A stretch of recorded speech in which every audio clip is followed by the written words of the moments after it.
Hello ಕನ್ನಡಿಗ ಶರಣಾರ್ಥಿ ಪ್ರೀತಿಯ ಸ್ನೇಹಿತರೆ, ಇವತ್ತಿನ ನಮ್ಮ ಒಂದು ಜಾಬ್ ಸರ್ಚ್ ಏನಪ್ಪಾ ಅಂದ್ರೆ HAL ನೇಮಕಾತಿ 2025 ಅಂದ್ರೆ 10ನೇ ತರಗತಿ ITI ಪಾಸ್ ಆಗಿರ್ತಕ್ಕಂಥ ಅಭ್ಯರ್ಥಿಗಳು ಈ ಒಂದು ಹುದ್ದೆಗೆ ಅರ್ಜಿಗಳನ್ನು ಸಲ್ಲಿಸಬಹುದಾಗಿದೆ.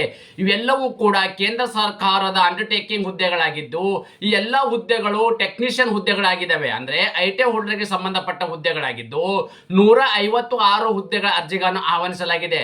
ಈ ಒಂದು ಉದ್ಯೋಗವನ್ನು ಪಡೆದುಕೊಳ್ಳಬೇಕಾದ್ರೆ ನೀವು ಯಾವೆಲ್ಲ ಒಂದು ಕ್ವಾಲಿಫಿಕೇಶನ್ ಆಗಿರ್ತಕ್ಕಂಥ ಅಭ್ಯರ್ಥಿಗಳು ಯಾವ್ಯಾವ ಐಟಿಐದಲ್ಲಿ ಯಾವ್ಯಾವ ಹುದ್ದೆಗಳ ಅರ್ಜಿಗಳನ್ನು ಆಹ್ವಾನಿಸಲಾಗಿದೆ, ಅದೇ ರೀತಿ ಆಯ್ಕೆ ವಿಧಾನ ಹೇಗೆ ಮಾಡ್ತಾರೆ, ಎಕ್ಸಾಮ್ ಪ್ಯಾಟರ್ನ್ ಹೇಗೆ ನಡೆಸಲಾಗುವುದು ಕುಲಂಕುಷವಾಗಿ ನಾನು ನಿಮಗೆ ಈ ವಿಡಿಯೋದಲ್ಲಿ ಮಾಹಿತಿ ಕೊಡುತ್ತೇನೆ. ಅದರ ಜೊತೆಗೆ ನಮ್ಮ ಯೂಟ್ಯೂಬ್ ಚಾನಲ್ಗೆ ಮೊದಲ ಬಾರಿ ಭೇಟಿ ಇಡಿದ್ರೆ ಸಬ್ಸ್ಕ್ರೈಬ್ ಜೊತೆಗೆ ಬೆಲ್ ಐಕನ್ ಕ್ಲಿಕ್ ಮಾಡೋದನ್ನ ಮರಿಬೇಡಿ. ಯಾಕಪ್ಪ ಅಂದ್ರೆ ಪ್ರತಿನಿತ್ಯ ನಾವು ಕೇಂದ್ರ ಸರ್ಕಾರ ಮತ್ತು ರಾಜ್ಯ ಸರ್ಕಾರದ ಹೊಸ ಹೊಸ ಉದ್ಯೋಗ ಮಾಹಿತಿ ಕೊಡಲಿಂದ ತಪ್ಪದೆ ನಿಮಗೆ ನೋಟಿಫಿಕೇಶನ್ ಬರಲಿದೆ.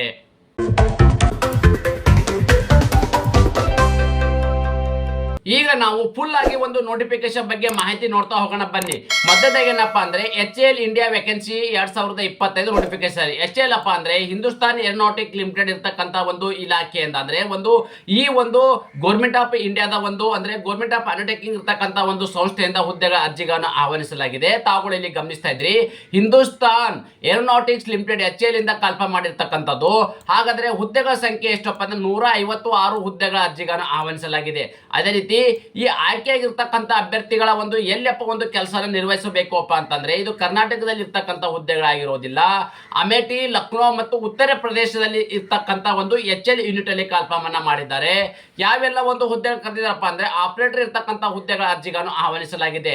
ಆಯ್ಕೆಯಾಗಿರ್ತಕ್ಕಂಥ ಅಭ್ಯರ್ಥಿಗಳಿಗೆ ಪ್ರತಿ ತಿಂಗಳು ಸಿಗ್ತಕ್ಕಂಥ ವೇತನ ನೋಡಾದ್ರೆ 22,000ದಿಂದ 90,000 ರೂಪಾಯಿವರೆಗೂ ವೇತನವನ್ನು ನೀಡಲಾಗುವುದು. ಅದೇ ರೀತಿ ಇಲ್ಲಿ HAL ಇರ್ತಕ್ಕಂಥ ಇಂಡಿಯಾ ವೇಕೆನ್ಸಿ ಬಗ್ಗೆ ನಾವು ಡೀಟೇಲ್ಸ್ ನೋಡೋದಾದ್ರೆ ಅಂದ್ರೆ ಯಾವೆಲ್ಲ ಒಂದು ಹುದ್ದೆ ಕರೆದಿದ್ದಾರೆ, ಯಾವೆಲ್ಲ ಪೋಸ್ಟ್ ಮತ್ತು ಆ ಹುದ್ದೆಗೆ ಪೋಸ್ಟ್ಗೆ ಅನುಗುಣವಾಗಿ ಎಷ್ಟು ಸಂಖ್ಯೆಗಳ ಒಂದು ಹುದ್ದೆಗಳು ಕರೆದಿದ್ದಾರೆ ಅಂತ ನಾವು ಇಲ್ಲಿ ಮಾಹಿತಿ ನೋಡ್ತಾ ಹೋಗೋಣ ಬನ್ನಿ.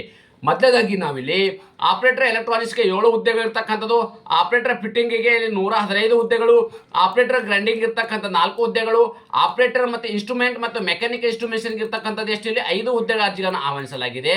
ಆಪರೇಟರ್ ಮಷಿನಿಂಗ್ ಇರ್ತಕ್ಕಂಥ 12 ಹುದ್ದೆಗಳು, ಆಪರೇಟರ್ ಟರ್ನಿಂಗ್ ಇದೆ ಓಕೆ ಆಪರೇಟರ್ ಟರ್ನಿಂಗ್ ಅದ ಟರ್ನರ್ಗೆ 12 ಹುದ್ದೆಗಳು ಮತ್ತು ಆಪರೇಟರ್ ಫಿಟ್ಟಿಂಗ್ ಇಲ್ಲಿ 1 ಹುದ್ದೆಗಳು. ಒಟ್ಟಾರೆಯಾಗಿ ಇಲ್ಲಿ ITI ಮಾಡಿರ್ತಕ್ಕಂಥ ಅಭ್ಯರ್ಥಿಗಳಿಗೆ ಇಷ್ಟೊಂದು ಹುದ್ದೆಗಳು ಅಂದ್ರೆ 156 ಹುದ್ದೆಗಳು. ಆ 156 ಹುದ್ದೆಗಳಿದೆ ಇರ್ತಕ್ಕಂಥದ್ದು ಯಾವ ಯಾವ ಒಂದು ಪೋಸ್ಟ್ಗಳಿಗೆ ಎಷ್ಟು ಹುದ್ದೆಗಳು ಎಂಬುದನ್ನು ನಾವಿಲ್ಲಿ ಕುಲಂಕುಷವಾಗಿ ಮಾಹಿತಿ ನೀಡಿದ್ದೇನೆ. ಅದರ ಜೊತೆಗೆ ನೋಡಿ, ಈ ಒಂದು ಹುದ್ದೆಯನ್ನು ಪಡೆದುಕೊಳ್ಳಬೇಕಾದ್ರೆ ನೀವು ಯಾವೆಲ್ಲ ಒಂದು ಕ್ವಾಲಿಫಿಕೇಶನ್ ಆಗಿರ್ಬೇಕಪ್ಪ ಅಂತ ನೋಡೋದ್ರೆ ನಾವಿಲ್ಲಿ ನೋಟಿಫಿಕೇಶನ್ ಇಲ್ಲಪ್ಪ ಅಂದ್ರೆ ನೀವು ITI ಹೊಂದಿರಬೇಕಾಗತ್ತೆ. ITIದಲ್ಲಿ ನಾನು ನಿಮಗೆ ಮೊದಲೇ ಹೇಳಿದ್ದೆ, ITI ಪಾಸ್ ಆಗಿರ್ತಕ್ಕಂಥ ಅಭ್ಯರ್ಥಿಗಳು ಅದ್ರ ಜೊತೆಗೆ ಅಪ್ರೆಂಟಿಸ್ ಅನ್ನು ಹೊಂದಿರಬೇಕಾಗತ್ತೆ. ನೋಡಿ, 2 ವರ್ಷಗಳ ಕಾಲ ITI ಮತ್ತು 1 ವರ್ಷಗಳ ಕಾಲ ನೀವು ಟ್ರೇಡ್ ಅಪ್ರೆಂಟಿಸ್ ಹೊಂದಿರತಕ್ಕಂಥ ಅಭ್ಯರ್ಥಿಗಳು ಈ ಒಂದು ಹುದ್ದೆಗೆ ಅರ್ಜಿ ಸಲ್ಲಿಸಬಹುದಾಗಿದೆ. ಯಾವೆಲ್ಲ ಹುದ್ದೆಗಳಪ್ಪ ಅಂದ್ರೆ ನೀವು ITIದಲ್ಲಿ ಯಾವ್ಯಾವ ಒಂದು ಕ್ವಾಲಿಫಿಕೇಶನ್ ಆಗಿರ್ತಕ್ಕಂಥ ಅಭ್ಯರ್ಥಿಗಳು ಹುದ್ದೆಗೆ ಅರ್ಜಿ ಸಲ್ಲಿಸಬಹುದು ಎಂಬುದನ್ನು ನಾನೀಗ ಆಲ್ರೆಡಿ ನಿಮಗೆ ಮಾಹಿತಿ ನೀಡಿದ್ದೇನೆ. ಅದೇ ರೀತಿ ಈ ಒಂದು ಅಪ್ಲಿಕೇಶನ್ ಸಲ್ಲಿಸಬೇಕಾದ್ರೆ ವಯೋಮಿತಿ ಎಷ್ಟಿರಬೇಕಪ್ಪ ಅಂತ ನಾವು ಮಾಹಿತಿ ನೋಡೋ ತಾವುಗಳು ಗಮನಿಸಬಹುದಾಗಿದೆ. ಇಲ್ಲಿ ನೋಡಿ 25/11/2025 ನೋಡಿ 25 ನವೆಂಬರ್ 2025 ಅನ್ವಯವಾಗುವಂತೆ ಮ್ಯಾಕ್ಸಿಮಮ್ ನೀವು ಇಲ್ಲಿ 28 ವರ್ಷ ಒಳಗಡೆ ಇರ್ತಕ್ಕಂಥ ಅಭ್ಯರ್ಥಿಗಳು ಈ ಒಂದು ಹುದ್ದೆಗೆ ಅರ್ಜಿಗಳನ್ನು ಸಲ್ಲಿಸಬಹುದಾಗಿದೆ. ಅದೇ ರೀತಿ ವಯೋಮಿತಿಯಲ್ಲಿ ಕೂಡ ಸಡಿಲಿಕೆ ನೀಡಲಾಗಿದೆ. OBC ಅಭ್ಯರ್ಥಿಗಳಿದ್ರೆ 3 ವರ್ಷ, PWD ಅಭ್ಯರ್ಥಿಗಳಾಗಿದ್ರೆ 10 ವರ್ಷಗಳ ಕಾಲ ವಯೋಮಿತಿಯಲ್ಲಿ ಸಡಿಲಿಕೆ ನೀಡಲಾಗಿದೆ ಆ ಒಂದು ಅಭ್ಯರ್ಥಿಗಳಿಗೆ. ಅದೇ ರೀತಿ ಅಪ್ಲಿಕೇಶನ್ ಫೀ ಬಗ್ಗೆ ನೋಡೋದಾದ್ರೆ ಯಾವುದೇ ಕೆಟಗರಿ ಸಂಬಂಧಪಟ್ಟ ಅಭ್ಯರ್ಥಿಗಳಿಗೆ ಅರ್ಜಿ ಶುಲ್ಕದಿಂದ ವಿನಾಯಿತಿಯನ್ನು ನೀಡಲಾಗಿದೆ. ಮತ್ತು ಸೆಲೆಕ್ಷನ್ ಪ್ರೊಸೆಸರ್ ಹೇಗೆ ಮಾಡ್ತಾರಪ್ಪ ಅಂತ ಹೇಳಿದ್ರೆ ತಾವುಗಳಲ್ಲಿ ಗಮನಿಸಬಹುದಾಗಿದೆ. ಮೊದಲಾಗಿ ಒಂದು ರಿಟರ್ನ್ ಎಕ್ಸಾಮಿನೇಷನ್ ನಡೆಸಲಾಗುವುದು. ಆ ರಿಟರ್ನ್ ಎಕ್ಸಾಮ್ ಅಲ್ಲಿ ಕ್ವಾಲಿಫೈ ಆಗಿರ್ತಕ್ಕಂಥ ಅಭ್ಯರ್ಥಿಗಳನ್ನ ಡಾಕ್ಯುಮೆಂಟ್ ವೆರಿಫಿಕೇಶನ್ ಮಾಡಲಾಗುವುದು. ಈ ಡಾಕ್ಯುಮೆಂಟ್ ವೆರಿಫಿಕೇಶನ್ ಅಲ್ಲಿ ಪಾಸ್ ಆಗಿರ್ತಕ್ಕಂಥ ಅಭ್ಯರ್ಥಿಗಳನ್ನ ಅದೇ ಮೆರಿಟ್ ಆಧಾರದ ಮೇಲೆ ಪಾಸ್ ಆಗಿರ್ತಕ್ಕಂಥ ಅಭ್ಯರ್ಥಿಗಳನ್ನ ಡಾಕ್ಯುಮೆಂಟ್ ವೆರಿಫಿಕೇಶನ್ ಮಾಡಿ ಮೆರಿಟ್ ಆಧಾರದ ಮೇಲೆ ಅಭ್ಯರ್ಥಿಗಳನ್ನ ಇಲ್ಲಿ ನೇಮಕಾತಿ ಮಾಡಲಾಗುವುದು. ನೀವು ಇಲ್ಲಿ ಒಂದು ಎಕ್ಸಾಮ್ ಅನ್ನ ಪ್ರಿಪರೇಷನ್ ಮಾಡಬೇಕಂದ್ರೆ ಮೊದಲಾಗಿ ನಿಮಗೆ ರಿಟರ್ನ್ ಟೆಸ್ಟ್ ಅಂತ ಹೇಳಿದೆ ಅಂದ್ರೆ ಇಲ್ಲಿ ನೋಡಿ ತಾವು ಗಮನಿಸಬಹುದಾಗಿದೆ. ಈ ಒಂದು ರಿಟರ್ನ್ ಟೆಸ್ಟ್ ಅನ್ನ ಬರೀಬೇಕಾದ್ರೆ ನೀವು ಇಲ್ಲಿ ಜನರಲ್ಸ್ ಅವರೇಜ್ ಇರ್ತಕ್ಕಂಥ 20 ಕ್ವಶನ್ಸ್ ಇರೋದು, ಇಂಗ್ಲಿಷ್ ಮತ್ತು ರೀಸನಿಂಗ್ ಗೆ 40 ಕ್ವಶನ್ ಮತ್ತಿರ್ತಕ್ಕಂಥ ಕನ್ಸಿಡರ್ ಟ್ರೇಡ್ ಅಂದ್ರೆ ನೀವು ITI ಟ್ರೇಡ್ಗೆ ರಿಲೇಟೆಡ್ ಅಂದ್ರೆ ಯಾವ ಒಂದು ಹುದ್ದೆಗೆ ಅರ್ಜಿ ಸಲ್ಲಿಸ್ತಾ ಇದ್ರಿ ಆ ಹುದ್ದೆಗೆ ಅನುಗುಣವಾಗಿ ರಿಲೇಟೆಡ್ ಟ್ರೇಡ್ ಇರ್ತಕ್ಕಂಥವ್ರಿಗೆ ಇಲ್ಲಿ 100 ಕ್ವಶನ್ಸ್. ಒಟ್ಟಾರೆಯಾಗಿ ಇಲ್ಲಿ 160 ಕ್ವಶನ್ಗಳನ್ನ ಒಂದು ಇಲ್ಲಿ ಪೇಪರ್ ನೀಡಲಾಗುವುದು.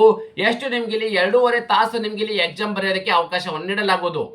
ಇನ್ನೊಂದು ಮುಖ್ಯವಾಗಿ ಹೇಳೋದೇನಪ್ಪ ಅಂದ್ರೆ ಇಂಪಾರ್ಟೆಂಟ್ ಡೇಟ್ಸ್ ಬಗ್ಗೆ ನೋಡೋದಾದ್ರೆ ಅಪ್ಲಿಕೇಶನ್ ಪ್ರಾರಂಭ ದಿನಾಂಕ 15/12/2025 ದಾಳಿ ಪ್ರಾರಂಭವಾಗಿದ್ದು ಅರ್ಜಿ ಸಲ್ಲಿಸಲು ಕೊನೆ ದಿನಾಂಕ ಯಾವಪ್ಪ ಅಂದ್ರೆ ಇದೇ ತಿಂಗಳು 25 ಡಿಸೆಂಬರ್ 2025 ಇಷ್ಟು ಒಳಗಡೆ ತಮ್ಮ ಅರ್ಜಿಗನ್ನ ಸಲ್ಲಿಸಬೇಕಾಗತ್ತೆ. ಅದೇ ರೀತಿ ನೀವು ಅಡ್ಮಿಟ್ ಕಾರ್ಡ್ ಕೂಡ ಇದೇ ತಿಂಗಳು ನಿಮ್ಗೆ ಇಲ್ಲಿ 31 ಡಿಸೆಂಬರ್ 2025ಕ್ಕೆ ನಿಮ್ಗೆ ಇಲ್ಲಿ ಎಕ್ಸಾಮ್ ಅಂದ್ರೆ ಎಕ್ಸಾಮ್ ಕೂಡ ಇದೇ ತಿಂಗಳಲ್ಲಿ ಇರಲಿದೆ.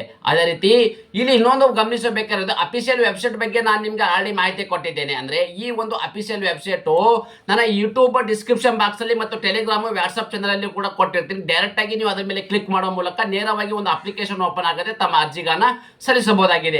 ಇದೇ ರೀತಿ ಇನ್ನೊಂದೇನಪ್ಪ ಅಂದ್ರೆ ನೋಡಿ, ಈ ತರ ಒಂದು ಕ್ಲಿಕ್ ಹೇರ್ ಮೇಲೆ ನೀವು ಕ್ಲಿಕ್ ಮಾಡಿದಾಗ ಇಲ್ಲಿ ಒಂದು ಅಪ್ಲಿಕೇಶನ್ ಓಪನ್ ಆಗುತ್ತೆ. ಇಲ್ಲಿ ರಿಜಿಸ್ಟ್ರೇಷನ್ ಮಾಡ್ಕೊಳ್ಳಕ್ಕೆ ನಿಮ್ಗೆ ಇಲ್ಲಿ ಅವಕಾಶ ನೀಡಲಾಗಿದೆ. ಓಕೆ, ಈ ರಿಜಿಸ್ಟ್ರೇಷನ್ ಮಾಡಾದ ನಂತರ ನಿಮಗೆ ಅಪ್ಲಿಕೇಶನ್ ಫಾರ್ಮೆಟ್ ಓಪನ್ ಆಗುತ್ತೆ, ಡೈರೆಕ್ಟ್ ಆಗಿ ತಮ್ಮ ಅರ್ಜಿಗಳನ್ನ ಸಲ್ಲಿಸಬಹುದಾಗಿದೆ. ಇದೇ ರೀತಿ ನಾವು ಕೊಟ್ಟಿರುವ ಉದ್ಯೋಗ ಮಾಹಿತಿ ನೀವು ಇಷ್ಟಪಡುತ್ತೀರಿ ಎಂದು ಭಾವಿಸುತ್ತೇನೆ. ಈ ಉದ್ಯೋಗ ಮಾಹಿತಿ ನಿಮಗೆ ಇಷ್ಟವಾದರೆ ನಿಮ್ಮ ಫ್ಯಾಮಿಲಿಗೂ ಫ್ರೆಂಡ್ಸ್ಗೂ ಶೇರ್ ಮಾಡಲು ಮರೆಯದಿರಿ. ಧನ್ಯವಾದ.